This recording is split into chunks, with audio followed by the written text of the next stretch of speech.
અને સુરતમાં ટ્રાફિક પોલીસના હેલ્મેટ અભિયાનની મોટી અસર જોવા મળી। શહેરના હેલ્મેટ અભિયાનની કડક અમલવારીથી લોકો હેલ્મેટ પહેરતા થયા। 15 ફેબ્રુઆરીથી 15 માર્ચ હેલ્મેટ અભિયાનની કડક અમલવારી થતા નોંધપાત્ર પરિણામ મળ્યું છે। એક જ મહિનામાં અકસ્માતના ગંભીર ઇજાગ્રસ્તના કેસમાં 3 ગણો ઘટાડો નોંધાયો।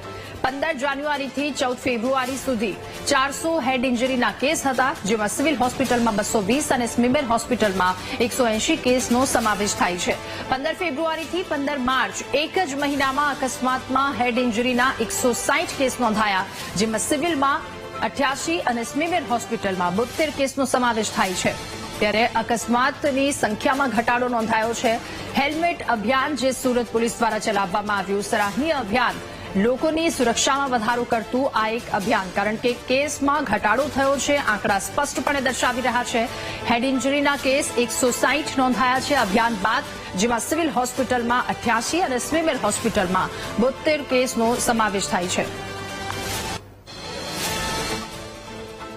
મારી કેઝ્યુઅલ્ટીમાં રોજે રોજ ખૂબ જ મોટા પ્રમાણમાં દર્દીઓ અને એક્સિડન્ટના દર્દીઓ આવતા હોય છે, અને આપ જુઓ તો 15 ફેબ્રુઆરીથી હેલ્મેટના કાયદાનું અમલીકરણ ચાલુ થયું, તો અત્યારેના અમારા હોસ્પિટલના જે આંકડા છે એ જોતા આ 15 જાન્યુઆરીથી 14 ફેબ્રુઆરી સુધી હેડ ઇન્જરી 220 જેટલી જોવા મળી છે, અને 15 ફેબ્રુઆરીથી 15 માર્ચ સુધી એ આંકડો ફક્ત 88 છે।